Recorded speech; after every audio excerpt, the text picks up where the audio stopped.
Our first lab this quarter is going to be primarily focused on soft tissue mobilization. And so there's a quote in the lecture outline from Jay Manel that says, "It's easier to rub disability into a patient's mind than to rub it out of his limb." So the idea is that soft tissue mobilization by itself will not restore function. It's a passive treatment. It doesn't require any participation by the patient. And so while it can help get someone on the road to recovery, it's not going to restore function in and of itself. So what we can do with soft tissue mobilization, we can assess soft tissue dysfunction that's causing myofascial pain. We can identify the location of the soft tissue dysfunction and try to pin down some altered structure and function, such as postural and mechanical strains. So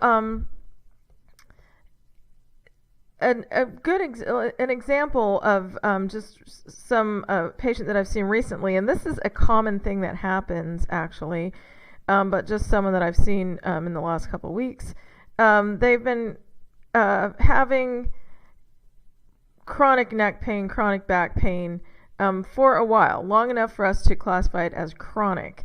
They have a fairly physical job, or they do something that causes them a lot of strain, or have some postural issues, and they come in, like we said in the pain lecture, they come in because they're having pain. That's the thing that brings them in. So how do we get to what's really going on with them?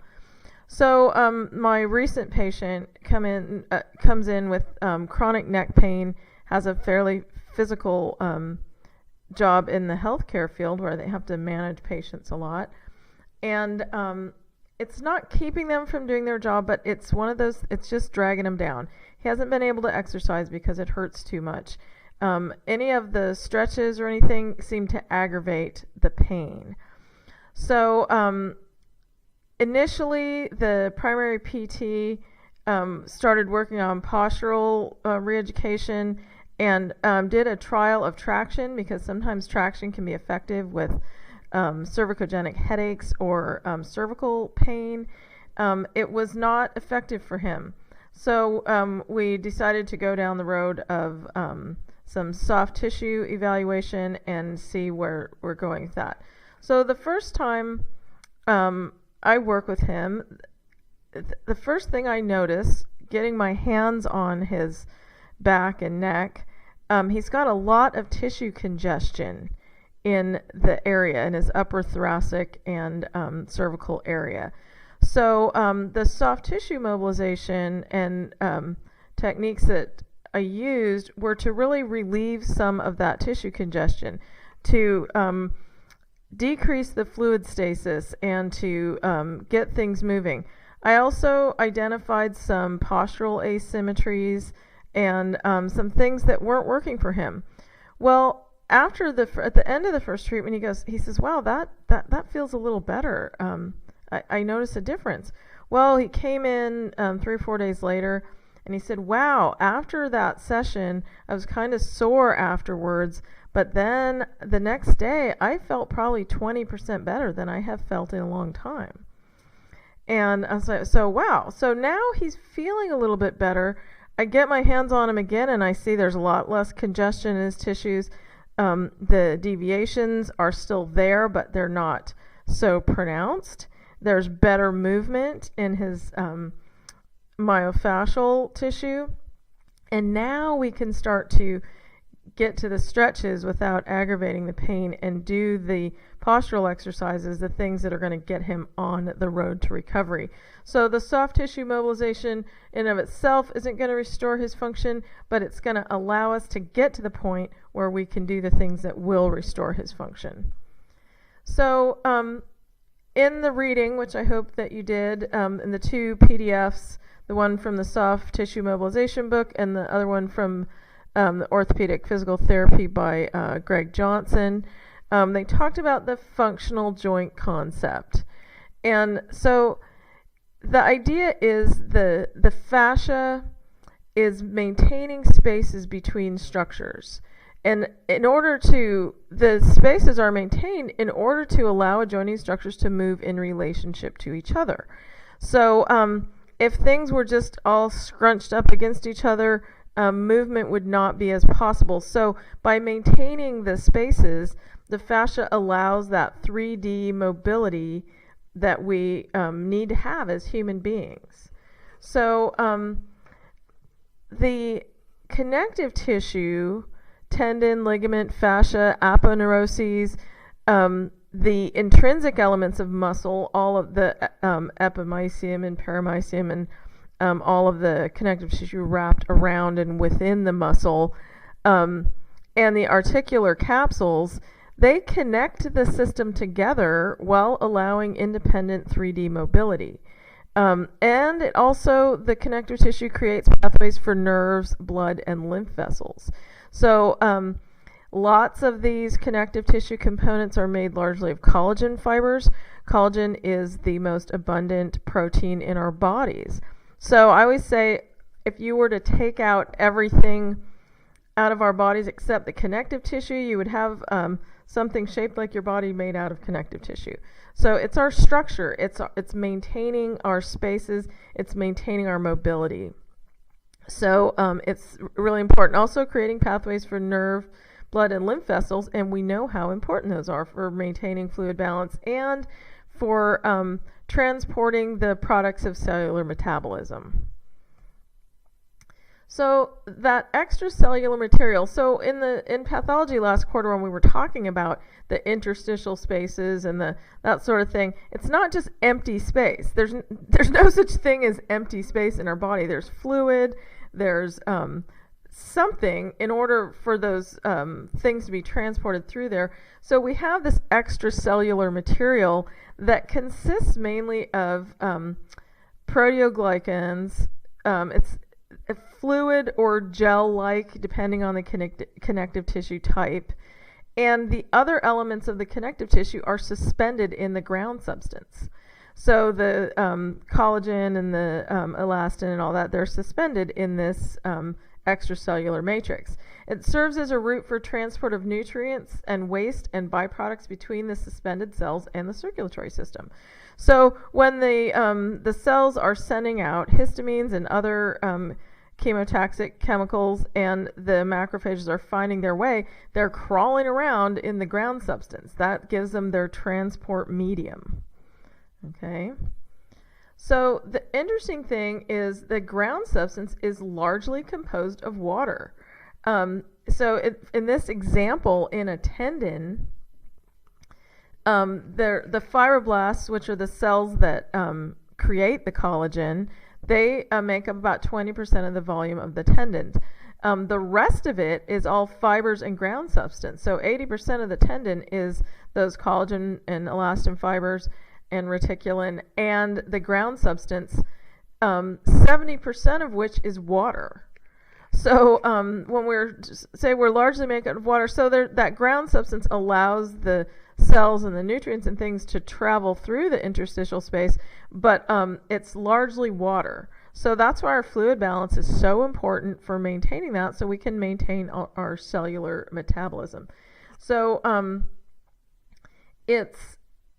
the ground substance is ordinarily gel-like in its extracellular, and not only does it give you that transport area and transport mechanism, it also helps stabilize the tissue against deformation from stress. So when you lean up against something, you don't get a big indentation. It's giving us some tissue stabilization.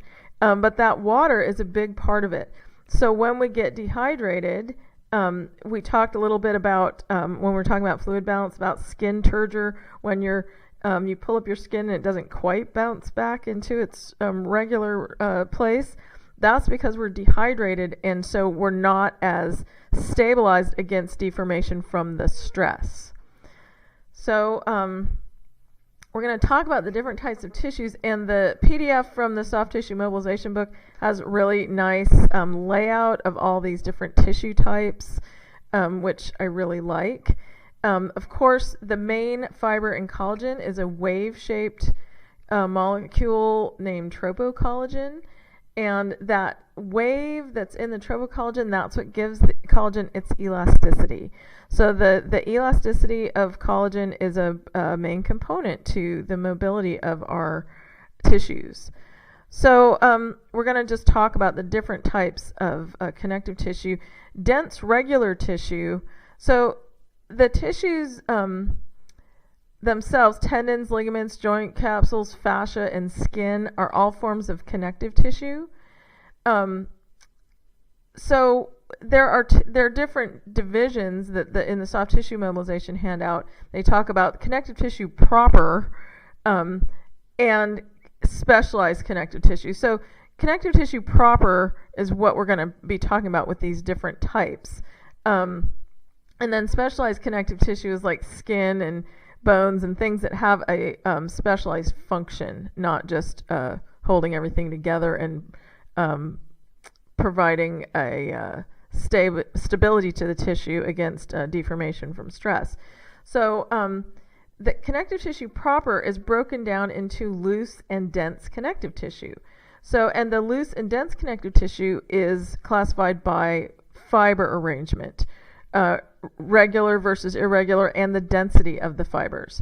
So each of the forms of connective tissue has similar components, but the proportions vary according to the function of the tissue. So with dense regular tissue, and these are things like tendons and ligaments, the fibers are compact and regularly arranged in parallel sheets or bundles. And this gives a very high tensile strength to the tissues, and the collagen fibers are the main component giving this tensile strength. So obviously with tendons, we're trying to transmit energy from the muscles to the bones, so there has to be a lot of tensile strength. With ligaments, we're trying to prevent unwanted movements, and so those regularly arranged bundles of collagen are what give that tissue its strength and stability. With dense irregular tissue, this is like the joint capsules, the aponeuroses, periosteum around the bone, the dermis of the skin, and fascial sheaths. It's arranged in a dense, the collagen fibers are arranged in a dense but multi-directional fashion. So with the tendons and ligaments, they're bundled and they're regular and parallel because we're transmitting force particularly in one direction. With the dense irregular tissue, the fibers are arranged in a multi-directional fascia, so forces can be resisted in multi-directional, three-dimensional ways. So the dense irregular connective tissue consists of a slightly greater concentration of ground substance, and it has slightly improved vascularity over dense regular connective tissue, but still not as vascular as the loose connective tissue. So just comparing the two, dense regular and dense irregular. Dense regular has the straight, tightly packed parallel fibers, and it occurs in structures requiring high tensile strength in one direction, such as tendons. Dense irregular connective tissue, the fibers don't run in a coherent direction, but they in the picture on the last slide, they're the pink waves running through the section like joint capsules and fascial sheets, and that gives us that three-dimensional, multi-directional force resistance. Loose connective tissue is found just about anywhere in the body, and it provides support for structures passing through it, like blood vessels, lymph vessels, nerves. It also binds together other tissues, including organs and their components. Basically, if there's a free space in the body, loose connective tissue helps fill it up. So we don't have any open spaces, even though sometimes it's fun to think of it that way. We really don't. So the superficial and deep fascial layers, nerve and muscle sheaths, the endomysium and endoneurium around the nerves, those are all made of loose, irregular tissues. So again, it's a little bit sparser multi-direction collagen and elastin. There's a little bit higher elastin content to make it more elastic. There's increased vascularity and more ground substance compared to dense connective tissue. So the structure of the tissue varies, even though it has those similar building blocks, and it functions to provide that stability and mobility. The specific proportions of the individual elements, the ground substance versus collagen versus elastin, determines the functional capacity of the connective tissue. So the fiber types, so you have your ground substance, fiber types are going to be collagen, elastin, and reticulin. Collagen, there's the most of that, and the orientation of the collagen fibers helps determine the function. There are 4 different types of collagen. Type 1 collagen is found in loose and dense connective tissue, and a lot of times that's the one that is involved in myofascial disorders. Types 2 through 4 are found in hyaline cartilage, arterial lineage, basement membranes. They're usually not involved as much in musculoskeletal issues. Elastin and reticulin fibers are a small portion, but they contribute to the elasticity of the connective tissue. So loose connective tissue has more elastin as compared to dense connective tissue. So you're going to have changes in connective tissues for a lot of different reasons. A lot of different things can cause changes in your connective tissue. So interstitial swelling, because you get compression on the surrounding tissues and it restricts normal movement. So this shows a cross-section of the carpal tunnel. On the bottom left, it's the normal tendons and nerve passing through and blood vessels passing through the carpal tunnel. On the right bottom side, the median nerve is entrapped due to edema, and inflamed tendons are also pinching the median nerve. So normal movement is restricted, and pain and nerve symptoms result from that. So you can have changes in connective tissue due to excessive scar tissue. So when you have scar formation, the fibroblastic activity is forming new connective tissue to reunite the wound. If you get excessive fibroblastic activity, remember we talked about where the synthesis of collagen overtakes the lysis of collagen, and you can get excessive scar tissue.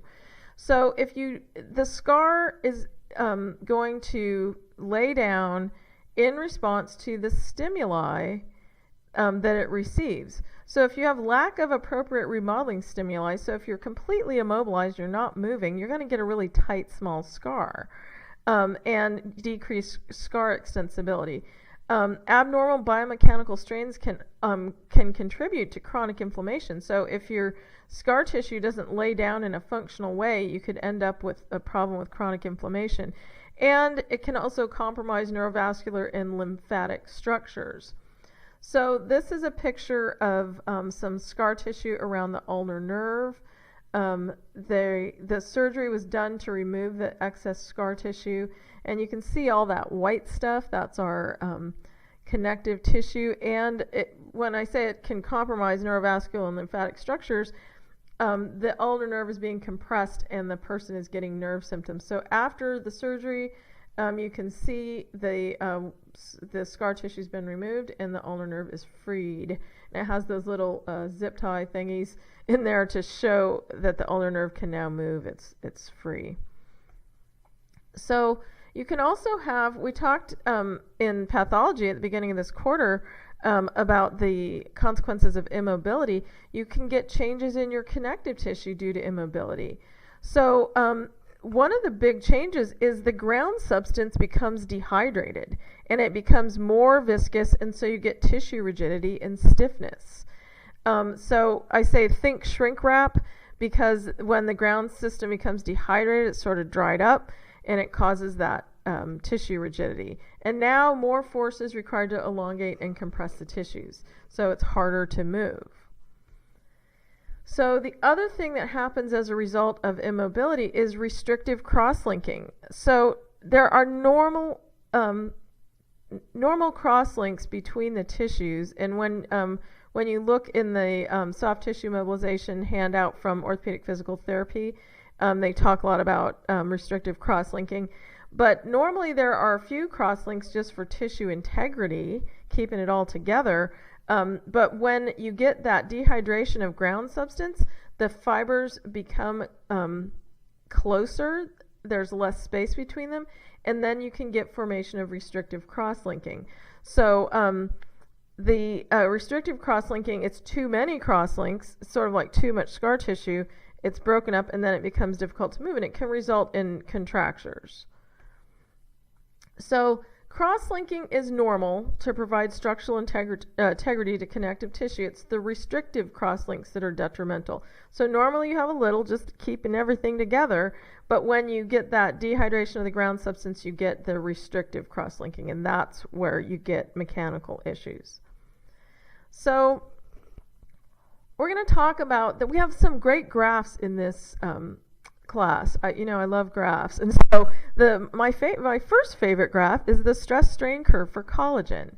So we are going to think about the elastic properties of collagen and how do we affect those with soft tissue mobilization or stretching.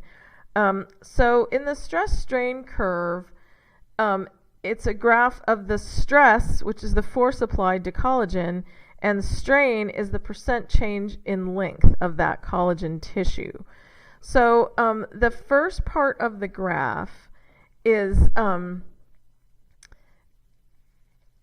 the elastic phase, which is basically when you first put stress on the collagen, the first thing it does is straighten out the crimp or the waviness of that tropocollagen fiber or tropocollagen molecule, and it's called the toe phase of the curve. So when you think about elastic, think about stretching a rubber band, and then when you unstretch it, it just goes back to its original length. So you stretch and then it goes back to its original length. So no change has been made in the length of the tissue. So basically we're just taking out the crimp and then we're letting the crimp go back in if we don't get into the plastic range of the curve. So we'll say in this elastic range, the change is elastic and temporary, with the fiber returning to its original length.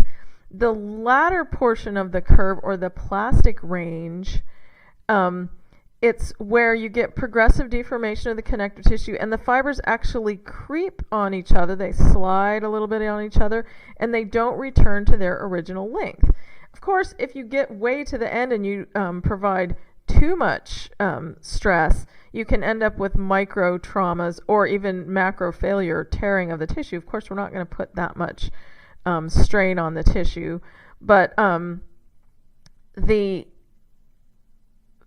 really the idea is that we want to be aware of the tissue biomechanics that are in play during treatment.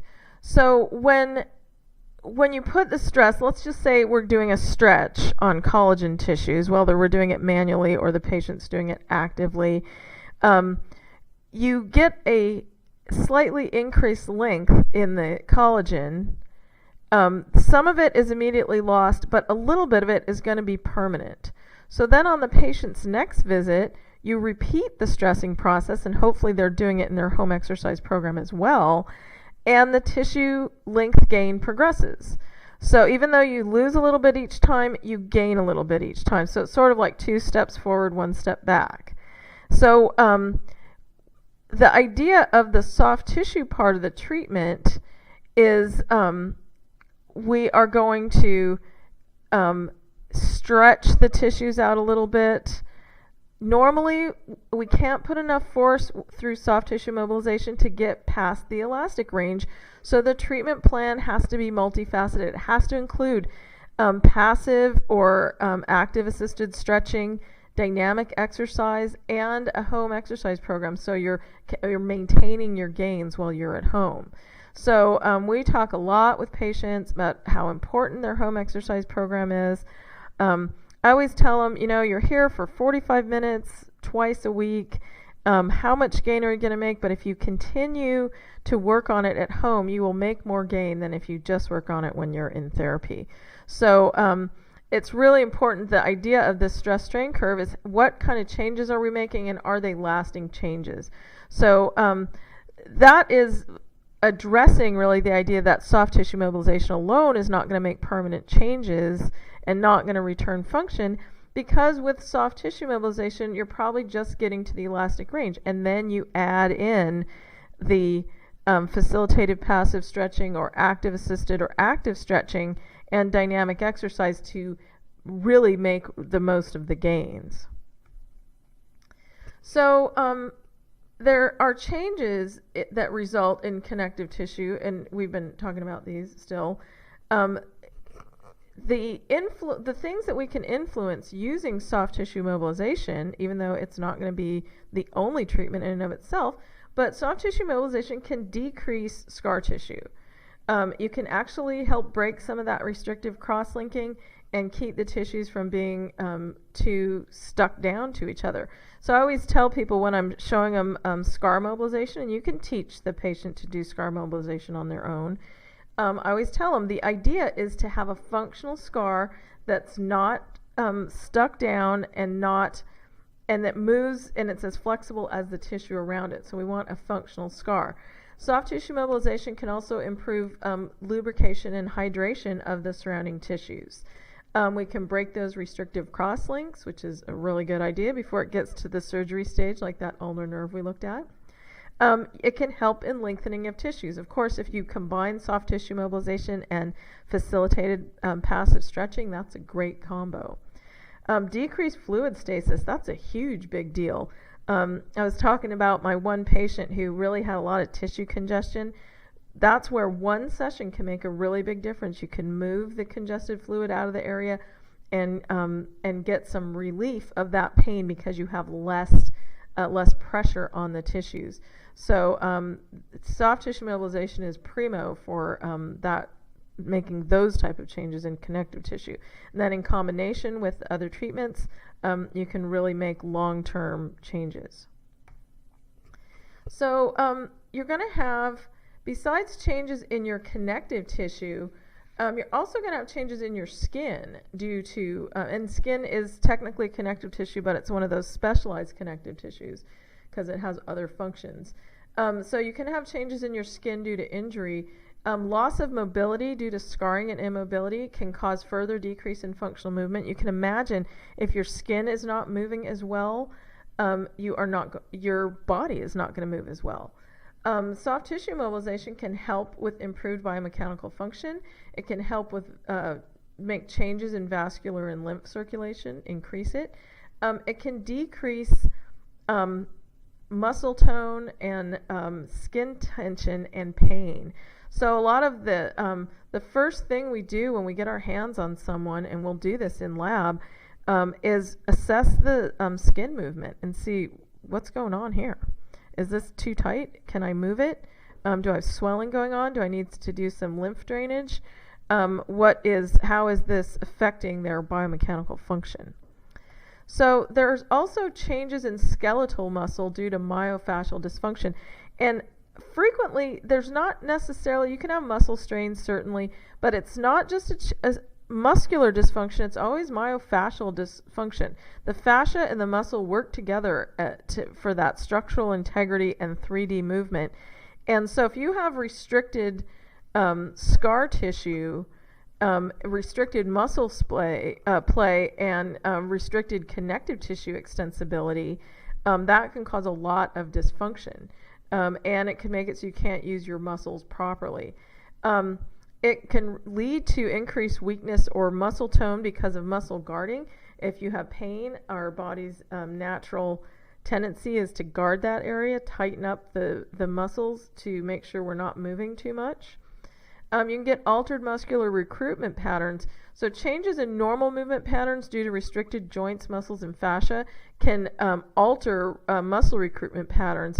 So a good example of this is I see a lot of people after hip replacement, they walk with a peg leg. They don't bend their knee. Well, their knee wasn't affected. Their knee wasn't done in the surgery, but because they have muscle guarding or muscle tone or potentially restricted muscle play and connective tissue extensibility, they also straighten out their knee to avoid getting into the maybe a painful range or a weak range, and they end up with a weird limp, and we have to work on that a lot to change their muscle recruitment patterns. So a lot of times, even after hip replacement, we're working on knee function as well, and on other areas of the body because of those altered recruitment patterns.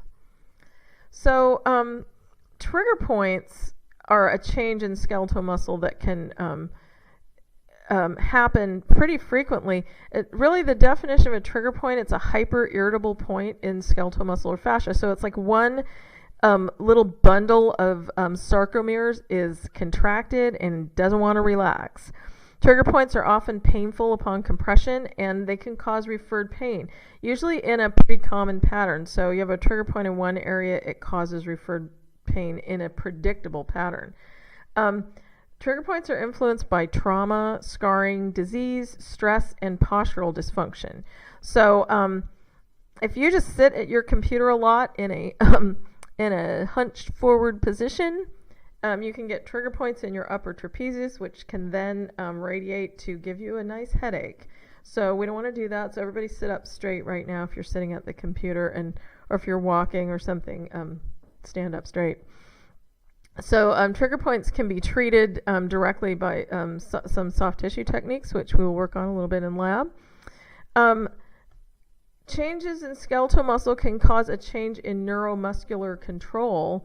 So soft tissue dysfunction can force somebody into poor posture and movement patterns.